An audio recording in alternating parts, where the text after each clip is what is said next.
You're not attracting the wrong people. That's the part most people get wrong. What's actually happening is more subtle and far easier to miss. At a certain point in the Sophia stage, the way you respond to people starts to shift. Not dramatically, not in a way that feels like a mistake, but enough to change who you move toward and who you quietly pull away from. And this is where the confusion begins, because from the outside, nothing seems off. You still value depth. You still recognize emotional maturity. You still believe in connection. But internally, the signals you rely on are no longer the same. And without realizing it, you can start missing people who are actually right for you. Not because they lack something, but because they no longer trigger what your system was trained to recognize as meaningful. And if you don't understand this shift, it can feel like the right people simply aren't showing up, when in reality, you're not attracting the wrong ones. You're missing the right ones. And the difficulty is that this doesn't create an obvious pattern. There's no clear mistake you can point to, no moment that feels definitively wrong. It happens in the absence of reaction, in what doesn't register strongly enough to stay. You might walk away from a conversation and feel nothing in particular. No excitement, no resistance, just a quiet sense that it didn't matter. And because there's no discomfort attached to it, there's nothing to question. It doesn't stay in your mind. It doesn't ask to be reconsidered. It simply fades. But what fades isn't always irrelevant. Sometimes, what fades is exactly what would have required more time to be recognized. And this is where the shift becomes difficult to correct. Because by the time something could reveal its depth, your attention has already moved on. And the reason this happens is not random. It comes from something that is actually real, but gradually becomes misinterpreted. The idea of what people often call ancient love doesn't come from fantasy. It comes from the possibility that two internally developed people could meet without projection, without dependency, without the unconscious roles that shape most relationships. Two individuals who have faced their own shadow, withdrawn their projections, and no longer need another person to carry what they refuse to see in themselves. This kind of connection is psychologically possible. Jung never dismissed it. And this is where it starts to become confusing. When two centers meet, without collapsing into each other, there is a different kind of intimacy. Calmer, more precise, less reactive. And for a long time, this idea doesn't just make sense. It resonates, especially for women in the Sophia stage, because by this point, you are no longer interested in being completed. You're no longer looking for rescue or completion. You're not trying to merge. You want recognition, not intensity, alignment, not activation. And ancient love seems to offer exactly that. A connection between equals, between two people who have done the work. It sounds clean, elevated, rare, and rarity carries a certain weight, especially when you've already outgrown everything that felt chaotic. So naturally, this idea begins to organize your expectations, not in an obvious way, but quietly, in the background. And this is the part most people don't notice, because while the idea feels grounded, it's already starting to shape how you interpret connection. What feels right? What feels aligned? What feels worth your attention? And once that happens, something subtle begins to shift.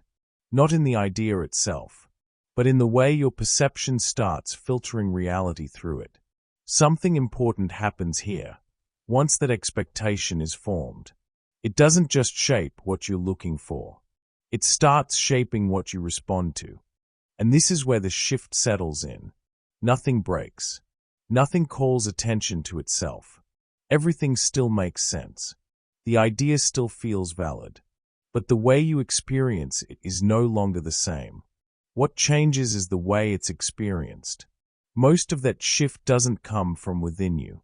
It comes from how the idea is gradually interpreted over time. Not by Jung, but by what builds around his work. What began as a quiet psychological possibility starts taking on a different tone. It becomes more defined, more elevated, less about presence, more about recognition, less about stability, more about something that should feel unmistakable. This is where the distortion begins, not through exaggeration, through refinement in the wrong direction. The more the idea is elevated, the more it starts shaping what you expect to feel. A certain clarity, a certain resonance, something that should stand out immediately. When that signal isn't there, something starts to feel off, and that feeling is subtle, but it's enough to change your response. Enough to make something stable feel incomplete. Enough to make something real feel like it's not quite right. And this is where the shift becomes particularly deceptive. Because your interpretation still feels accurate. It doesn't feel distorted. It feels justified. As if your response is simply becoming more accurate. As if you're simply recognizing more clearly what aligns and what doesn't. But what's actually happening is more subtle than that. The criteria itself has shifted. Not in a way that's obvious, but in what your system now requires in order to register something as meaningful. And because that change happens internally, it doesn't feel like a filter. It feels like truth, even when nothing is actually wrong. Perception becomes selective. You're no longer just noticing connection. You're evaluating it against something internalized, subtle at first, then increasingly precise. That shift changes more than most people realize. It's no longer just about what's present. It's about what should be present. That difference alone is enough to distort how reality is interpreted. Stable connections start to feel insufficient. Consistency can begin to feel underwhelming. You may question something real, not because it lacks depth, but because it doesn't match the internal structure that was built around the idea. This is the subtle risk. At this point, the idea is no longer something you simply believe in. It's shaping what you're able to recognize. And once perception starts filtering through that lens, the shift is already in motion. This is exactly where Jung's work is often misunderstood, not because it's complex, but because it's quietly counterintuitive. When Jung spoke about individuation, he wasn't describing an upgrade in romantic destiny. He was describing a structural shift in the psyche, a reorganization, one that changes how you perceive yourself, and, inevitably, how you perceive others. Individuation is not about becoming rare. It's about becoming whole. And wholeness doesn't search for something elevated. It reduces distortion, like cleaning a fogged mirror. Nothing new is added. You simply stop mistaking the blur for depth. And this is where things start to feel different with people. Because once the distortion fades, what you're responding to is no longer intensity, but what actually is. Most of what feels like extraordinary recognition in relationships is projection, not illusion, but misattributed meaning, an internal image, briefly finding a place in another person. That experience can feel precise, almost undeniable, but its intensity doesn't come from the other person alone. It comes from what's being activated inside you. As integration deepens, projection doesn't intensify. It withdraws. When that happens, people don't appear more extraordinary. They appear more human, less symbolic, less charged, and connection changes with that. It becomes quieter, less defined by intensity, and harder to interpret through the same lens. This is the part most people misinterpret. If you're still expecting something to feel unmistakable, you may read that quiet as absence. You may assume something is missing, when in reality, something has been removed. Projection. Jung never suggested that the end of projection creates a ray, luminous form of love. He suggested it creates clarity. And clarity doesn't feel intoxicating. It feels stable, almost too stable. for a system that once relied on intensity to recognize meaning. This is where expectation quietly becomes a problem. Because if the psyche is still oriented toward something exceptional, it may fail to recognize what is actually aligned. Not because it isn't there, but because it no longer signals itself in the same way. And this is where the distortion deepens. Not at the level of ideas, but at the level of perception. The more integration progresses, the less the psyche depends on dramatic signals. It becomes more precise, more grounded, more responsive to what sustains itself, rather than what stands out immediately. But if expectation hasn't adjusted, that precision can be overlooked entirely, and what remains is a quiet mismatch between what is present and what the system is still waiting to feel. And this is the point where something shifts in a way that's harder to notice. Not in what you believe, but in how you respond. It doesn't feel like a decision. It shows up in how your attention moves, in what holds it, and what quietly loses it. You might find yourself talking to someone who is present, consistent, emotionally available, and nothing feels wrong, but nothing fully lands either. There's no resistance, but there's no pull. And that absence is easy to misread, because part of you is still expecting something to signal itself more clearly, something that confirms, something that stands out, something that feels unmistakable. When that signal doesn't come, the moment passes. Not rejected, just not chosen. And it doesn't register as a mistake. It feels like neutrality, like this isn't it. But what's actually happening is more precise than that. Your system is no longer responding to what is stable, because it no longer feels significant enough to hold your attention. And without realizing it, you begin to move toward what still creates contrast, what still creates movement, what still creates a sense of something happening. Not because it's better, because it's easier to recognize. And this is where the shift becomes behavioral. Not dramatic, not obvious, just a series of small, consistent misreads that slowly change who you stay open to and who you let pass. Which is why this is so difficult to catch in real time. Because nothing feels wrong. You're not choosing chaos. You're not ignoring what matters. You're simply responding to what your system still knows how to recognize. And that's the part most people never question. Because it feels like intuition. It feels like clarity. But underneath that, something else is happening. You're not attracting the wrong people.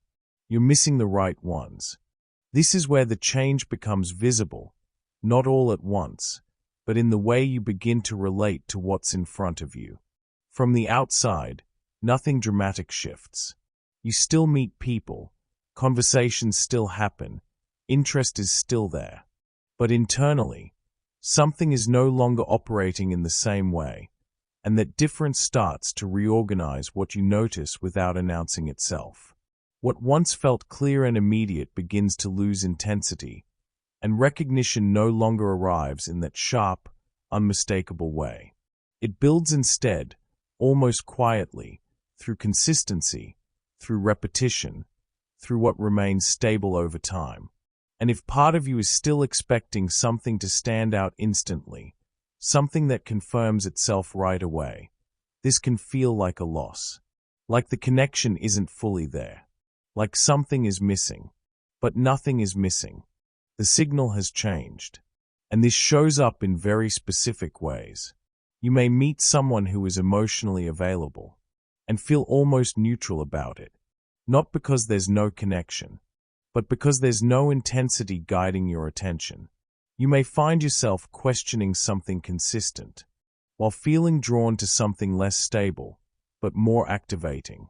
Not because you prefer chaos, but because your system still recognizes intensity faster than stability. And that gap, between what is real and what feels significant, is where the confusion lives. And that confusion doesn't stay abstract for long. It starts shaping how you interpret entire interactions. You may find yourself leaving situations that were actually stable, with the impression that something was lacking. Not because something was absent, but because nothing held your attention long enough to be recognized. Over time, this begins to reorganize your sense of what connection even is. What once felt clear begins to feel distant, and what once felt grounded loses definition. And without realizing it, you begin associating depth with activation again, not in an obvious way, but in the subtle pull toward what creates movement. And that's where the confusion deepens. Because now, you're not just missing the right people. You're slowly redefining what right even feels like. What used to pull your attention forward is no longer what your system relies on, and that shift affects more than just how you feel. It changes how you interpret what you're experiencing. You may notice that the tendency to move ahead of what is present starts to weaken. The sense of potential, of what something could become, no longer carries the same weight. Instead, your attention settles into what is actually there. What can be observed? What repeats? What holds? And that clarity is different. Less exciting, often, but more accurate. Because now, you're not responding to intensity, you're responding to structure. To whether something sustains itself when there is no emotional amplification supporting it. This is where your standards shift in a way that's difficult to explain from the outside.